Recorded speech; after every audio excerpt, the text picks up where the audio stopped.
이단 신앙의 4대 특징 두 번째, 마태복음 7장 15절에서 23절 말씀. 전편에 이어서 계속됩니다.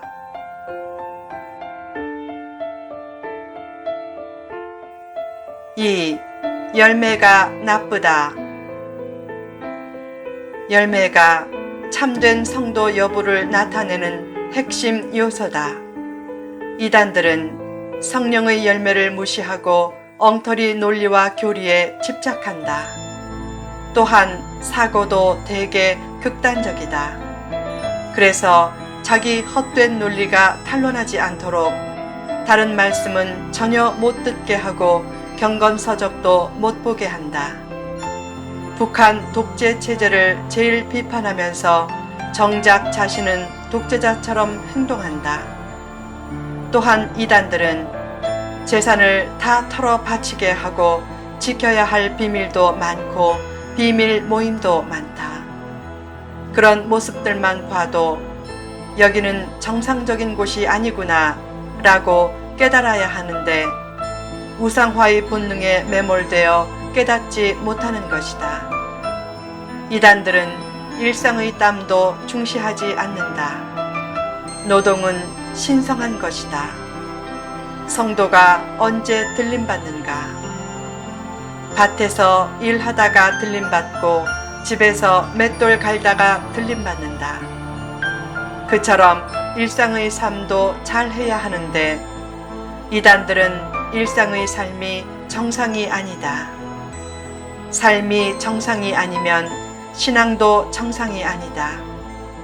이단들은 입으로는 누구보다 잘 믿는 것처럼 선전하지만 중요한 것은 삶의 열매이다. 그런 열매가 없다면 그가 주장하는 믿음과 은사는 자신에게는 착각이 되고 남에게는 쇼맨십이 된다. 3. 말과 행동이 다르다. 이단들은 말로만 주여 주여 하고 행동이 없을 때가 많다. 그런 모습을 보면 중요한 입술의 고백이 다 중요한 것은 아니다. 가짜 고백도 많기 때문이다.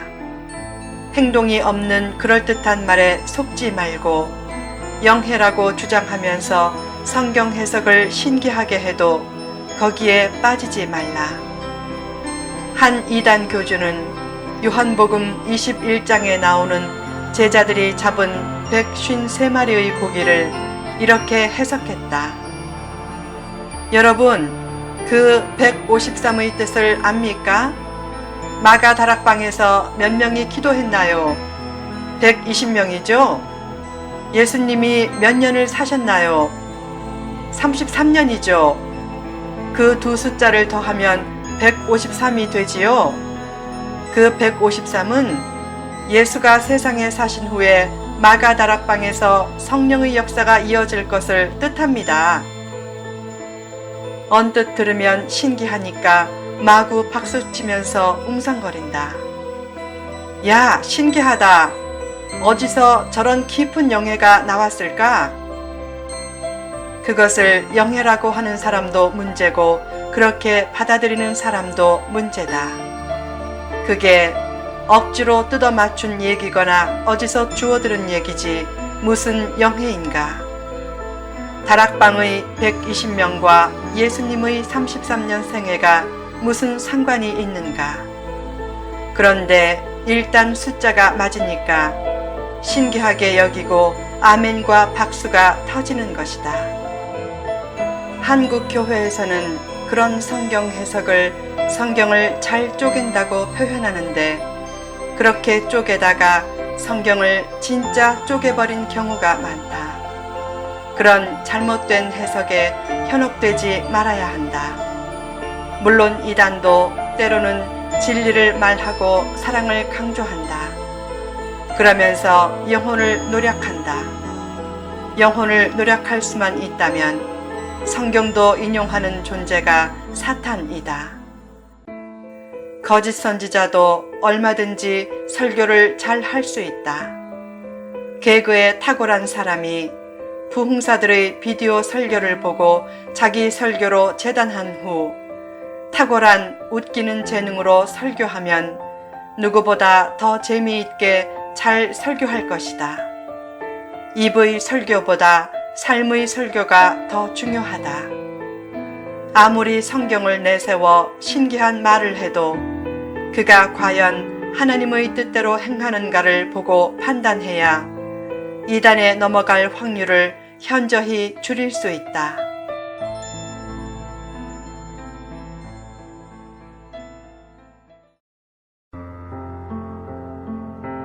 4.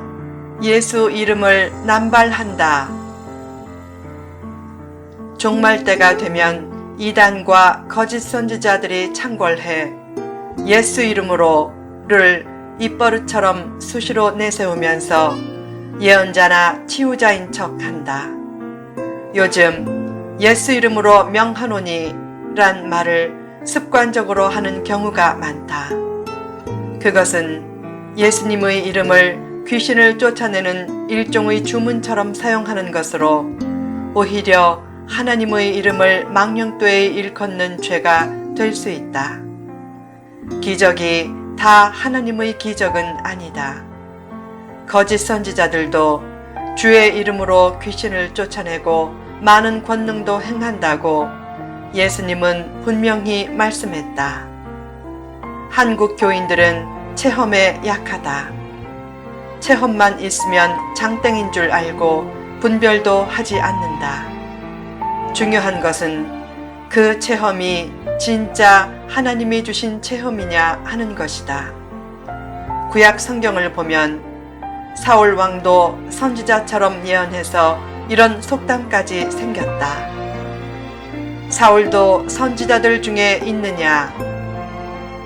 가룟 유다도 다른 제자들과 함께 파송되어 주님의 이름으로 각종 기적을 행했다. 그는 주님을 믿은 것이 아니고 주님의 이름을 이용한 것이었다.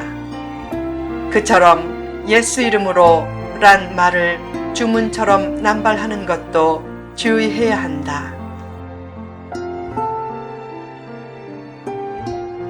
자신의 영혼을 지켜내라. 지금도 각종 이단과 예수 점쟁이들이 영혼을 노력하려고 정직한 성도들의 상상을 초월한 방법으로 얼마나 기발하게 미혹하는가. 자기 영혼은 스스로 지켜야 한다. 예수님의 이름을 내세워 점치는 예수 점쟁이들을 멀리하고 성경의 기초 지식도 없는 교주가 멋대로 풀어놓는 말을 신비한 영해인 줄 알고 따르는 부주의도 없어야 한다. 이단자들과 거짓 예언자들과 거짓 신사도들이 자기를 우상화시키는 말과 거짓 능력으로 유혹할 때 그 유혹에 넘어가지 말고 그들을 멀리하라. 사도들도 원수는 사랑했지만 이단은 사랑하지 않았다. 베드로도 그랬고 사랑의 사도란 별명을 가진 사도 요한도 이단만은 단호하게 정죄했다. 그것을 보고 어떻게 사도들이 그럴 수 있어? 라고 사도들에게 시험 들지 말고 그렇게까지 하는 모습이 주는 메시지의 엄중함을 느껴야 한다. 어느 날 사도 요한이 제자들과 함께 공중 목욕탕에 있는데 초대교회 당시 영지주의 이단자가 목욕탕으로 들어오자 제자들과 함께 그곳을 속히 떠났다. 왜 사랑의 사도가 그렇게까지 했는가? 이단과는 상종하지도 말라는 뜻이다. 그래서 사도 요한의 서신에는 이단을 무섭게 질타하는 내용들이 많다. 특히 요한 2서 10절에서 11절을 보면 이단자는 집에 들이지도 말고 인사도 하지 말라. 그에게 인사하는 자는 그 악한 일에 참여하는 자다. 라고 했다. 사도 바울도 갈라디아서 1장에서 다른 복음을 전하면 저주를 받는다고 했다. 원수는 사랑해도 이단자는 사랑할 수 없다는 말이다. 이단자들의 구원을 위해서는 기도하라. 그러나 그들의 소리에 귀를 기울이거나 지나친 영적 호기심을 가지고 이단 집회를 찾아다니지는 말라. 그 결과는 영혼의 파멸밖에 없다. 느헤미야가 예루살렘 상벽을 재건할 때 산발랏과 도비야 무리들이 느헤미야를 해치려고 계속 만나자는 편지를 보냈지만 그는 응하지 않았다. 만약 응했다면 상벽 재건도 못 이루고 암살되었을 것이다. 이단자에게는 가지도 말고 자기 영혼을 힘써 지켜내라. 어떻게 이단으로부터 영혼을 지키는가? 예수님은 거짓 선지자에 관한 본문 말씀을 한 후 바로 이어서 말씀을 듣고 행하는 삶의 중요성을 강조하며 산상수훈을 끝낸다. 즉, 성경 말씀을 가까이 하고 말씀대로 살려고 하되 특별히 예수님의 산상수훈을 많이 보고 그 말씀대로 실천하기를 힘쓰라. 이단이 자꾸만 논쟁을 걸면 예수님의 산상수훈을 많이 보세요 라고 한마디만 해주고 그와의 논쟁을 피하라. 은혜를 소낙비처럼 받겠다고 너무 자기가 섬기는 교회 밖으로 나다니지 말라. 특히 예수님이 말씀하신 본문에 나온 이단자의 특징을 반면 교사로 삼으라. 그래서 내면의 진실을 보는 시각을 세심하게 기르고 좋은 열매를 맺기에 더욱 힘쓰고 말만 앞서는 신앙을 주의하라. 특별히 예수님의 이름을 함부로 주문처럼 사용하거나 사칭하지 말고 예수님의 이름을 최대한 높이는 삶을 통해 자기 영혼을 지키고 교회도 지키는 고귀한 영적 파수꾼이 되라.